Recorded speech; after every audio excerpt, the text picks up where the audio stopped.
قم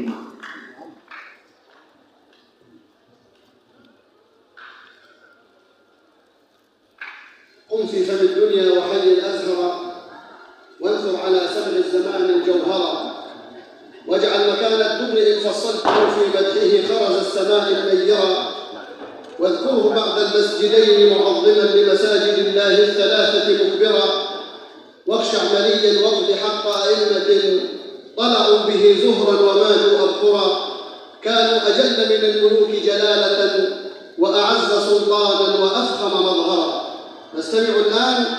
إلى كلمة صاحب الفضيلة فضيلة الشيخ محروس أحمد حسين عمار، مدير الإدارة العامة للدعوة والإعلام الديني لمنطقة وعظتنا، يحدثنا فيها عن دور لجان المصالحات وفض المنازعات ووحدات لم الشمل في نشر السلم والسلام المجتمعي، فليتفضل مشكورا مأجورا.